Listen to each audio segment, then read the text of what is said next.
새벽, 고요한 집의 무게. 새벽 5시 30분. 알람 소리보다 먼저 나를 깨우는 건 이 집의 적막함이다. 아이들이 제자리를 찾아 떠난 지 벌써 몇 년째. 방 4개짜리 이 넓은 아파트는 이제 우리 부부에게 너무 크고 헐거운 옷처럼 느껴진다. 막내가 이삿짐을 싸나가던 날 나는 닫힌 현관문을 한참 바라보다가 문득 깨달았다. 아이들이 채워주던 소음이 사라지고 나면 이 집안에 남는 건 시계추 소리와 냉장고의 낮은 진동음, 그리고 두 사람의 숨소리뿐이라는 사실을. 이제 나는 그 숨소리로 하루를 시작한다. 거실 시계추 소리마저 벽을 타고 울릴 만큼 고요한 집안에서 내가 유일하게 확인하는 생존의 신호는 곁에서 들려오는 남편의 규칙적인 숨소리다.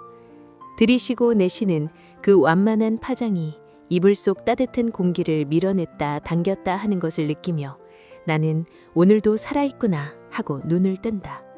하지만 그 숨소리는 때로 나를 압도한다. 내 숨쉴 공간까지 야금야금 갉아먹으며 다가오는 그 소리가 들리면 나는 본능적으로 몸을 웅크린다. 벽 쪽으로 조금 또 조금 물러나 이불 끝을 손에 쥐고 눈을 질끈 감는다. 새벽빛이 커튼 솔기를 타고 방 안으로 스며들기 시작할 무렵 어김없이 낮고 굵은 목소리가 내 귓가를 파고든다. 아직도 예쁘네. 이 나이에 당신처럼 고운 사람이 어디 있어? 올해로 60이 된 남편 차도영. 그는 마치 이 말을 하지 않으면 하루에 시동이 걸리지 않는 구식 자동차처럼 매일 아침 똑같은 고백을 내뱉는다. 결혼 생활 30년. 아마 1000번은 좋게 들었을 그 말은 이제 내게 감동도 설렘도 주지 않는다. 아침에 일어나 마시는 미지근한 물 한 잔처럼 맛도 향도 없지만 거부할 수도 없는 습관적인 일상이 되어버렸다. 나는 매번 속으로 대답한다. 지겹다. 제발 그만 좀 해. 이상한 건 그렇게 속으로 중얼거리면서도 그 말이 들리지 않는 날이면 왠지 하루가 뭔가 빠진 것처럼 허전하다는 것이다. 결혼이란 게 어쩌면 그런 것인지도 모른다. 있을 때는 몰랐다가 없어지고 나서야 그게 일상이었음을 깨닫는 병적인 다정함이라는 굴레. 도영은 병적일 만큼 다정한 남자다. 환갑을 넘긴 남자라고는 믿기지 않을 정도로 그는 시도 때도 없이 애정을 갈구한다. 내가 눈을 뜨면 부수수한 얼굴 위로 입을 맞추고 아침 식사를 준비하러 주방으로 향하는 내 허리를 뒤에서 껴안는다. 가스레인지에 불이 켜지고 프라이팬이 달궈지는 동안에도 그는 내 등 뒤에 붙어서서 내 어깨에 턱을 올려놓은 채 멀뚱히 창밖을 내다본다. 마치 나라는 물체에 자신의 무게를 기대는 것이 그에게는 숨쉬는 것만큼이나 자연스러운 행위인 것처럼. 지연아, 딱 한 번만 안아줘. 당신 온기 못 느끼면 나 오늘 일이 손에 안 잡힐 것 같아. 심장이 불안해서 그래. 처음 그 말을 들었을 때 나는 그게 과장이라고 생각했다. 결혼 초 신혼의 달콤함이 채 가시기 전에 그가 그렇게 말했을 때 나는 웃으며 그의 품에 안겼다.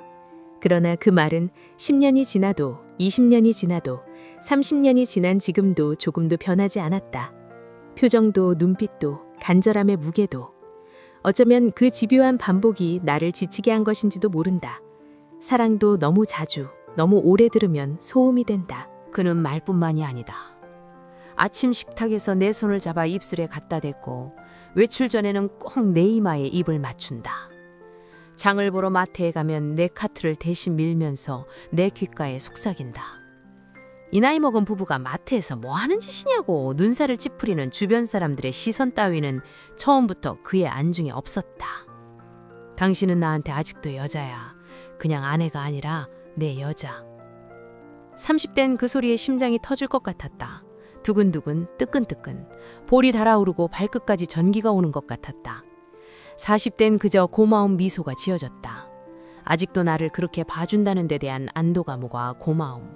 그러나 50대 후반이 된 지금 내 마음은 이미 폐업 신고를 마친 상점처럼 차갑게 식어버렸다.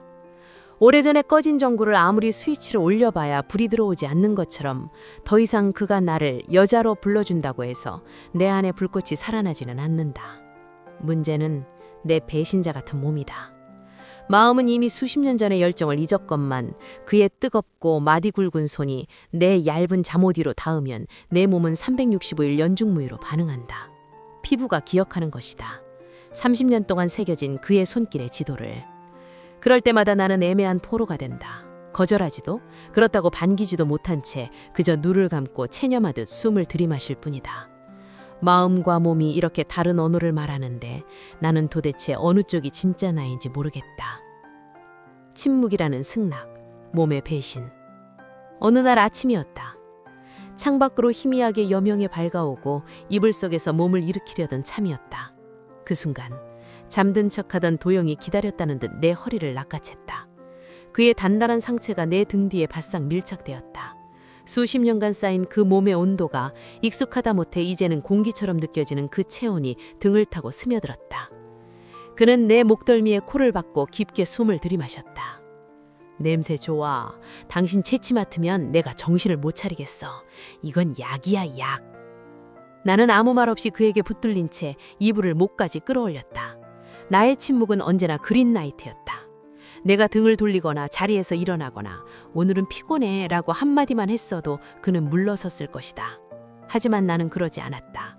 말하는 것조차 귀찮았는지 아니면 그의 간절함을 거절하는 것이 더 무거운 짐이었는지 나는 그냥 눈을 감았다. 그의 입술이 내 등뼈 마디마디를 하나씩 세어가듯 타고 내려오기 시작했다.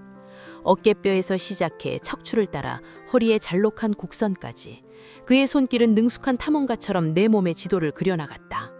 30년이란 세월이 그를 전문가로 만들었다. 내가 어디에서 숨을 멈추는지, 어디에서 몸이 굳어지는지, 그리고 어디에서 저도 모르게 힘이 풀리는지를 그는 나보다 더 정확하게 알고 있었다. 나는 베개에 얼굴을 묻고 조용히 숨을 참았다. 신음소리를 내지 않는 것, 그것이 내 마지막 자존심이었다. 마음은 이 모든 상황을 밀어내고 싶은데 몸이 좋다고 반응하는 꼴을 보이고 싶지 않았다. 내 안에 오지연과 내 겉에 오지연이 처절하게 싸우고 있는 셈이다. 한쪽은 제발 그만하라 소리치고 다른 한쪽은 이불을 쥔 소리 힘을 조금씩 풀고 있었다. 하지만 등이 움찔거리고 아랫배가 저려오는 것을 막을 수는 없었다. 온몸의 솜털이 그의 숨결에 맞춰 일어섰다. 그는 내 귓불을 잘근잘근 깨물며 주문처럼 외웠다. 당신 없으면 나 죽어. 진짜야. 나 정말 그렇게 느껴, 지연아. 너무 자주 들어서 무뎌진 줄 알았던 그 말이 그의 뜨거운 숨결과 섞여 피부에 닿는 순간 온몸에 전기가 흘렀다. 이상한 일이었다. 분명 마음은 그 말을 흘려들을 준비가 되어 있었는데 몸은 그 말과 숨결이 뒤엉킨 무언가에 여전히 반응하고 있었다. 어쩌면 나는 그의 말이 아니라 그 말 사이에 섞인 갈망에 반응하는지도 모른다. 사랑은 믿지 않지만 나를 원하는 그의 간절한 욕망만은 거짓이 아님을 알기 때문이다. 그 날것의 절박함이 30년이 지나도 닳지 않은 그 욕망의 온도가 때로 나를 무장해제시킨다. 거울 속의 두 육체. 욕실에서도 그의 집착은 멈추지 않는다. 내가 샤워를 마치고 김이 서린 거울 앞에서 머리를 말리고 있으면 그는 슬그머니 다가와 내 어깨에 입술을 묻는다. 소리도 없이 들어오는 그 발소리를 나는 30년 만에 이미 외워버렸다. 오른쪽 발이 왼쪽보다 조금 무겁게 내리뎌지는 그 리듬감. 그래서 나는 언제나 그가 들어오기 직전에 이미 알고 있다. 알면서도 모른 척 드라이기 소리에 집중하는 척 거울을 들여다본다. 거울 속에는 시간의 흔적이 새겨진 두 개의 몸이 겹쳐 보인다. 단단하고 그을린 그의 육체와 하얗고 조금은 탄력을 잃은 내 육체. 그의 어깨에는 세월이 덧붙인 살이 조금 얹혔고 내 허리에도 예전과 같은 곡선이 남아있지 않다. 우리는 함께 늙었다.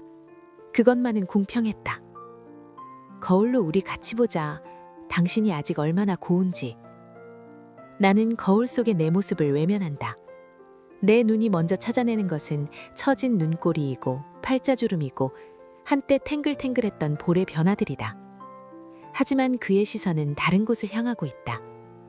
나를 탐욕스럽게 바라보는 그의 눈빛을 똑바로 쳐다본다.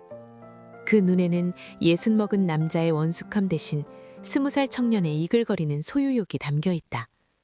30년이 지나도 그 눈빛 하나는 변하지 않았다.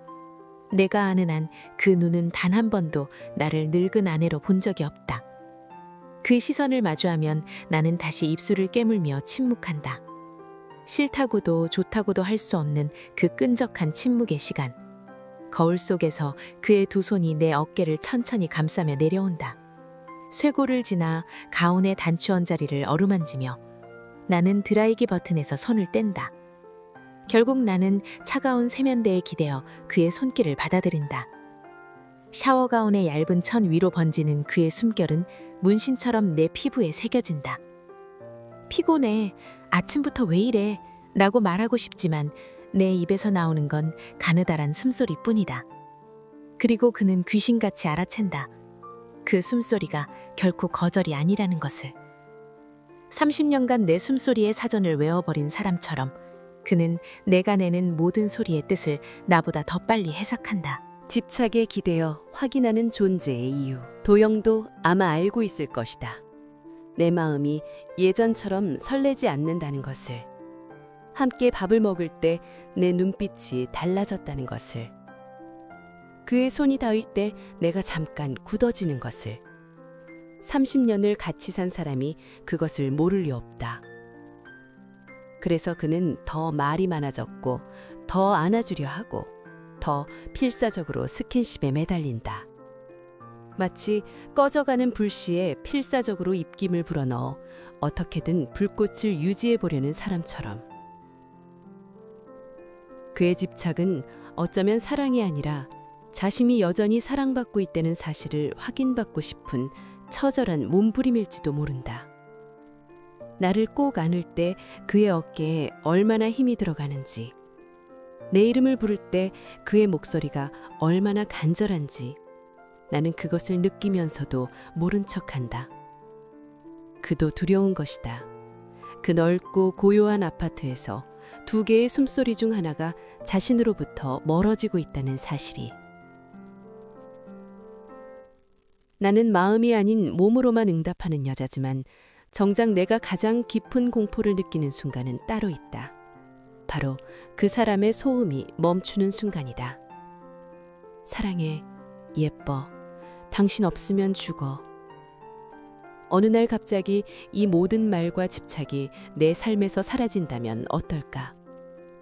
만약 그가 더 이상 나를 찾지 않고 아침에 눈을 떠도 내 쪽으로 몸을 돌리지 않고 주방에서 내가 밥을 지어도 등 뒤에서 팔을 뻗지 않는다면? 우리 사이에 그저 시계 추소리와 냉장고 진동음만 남게 된다면?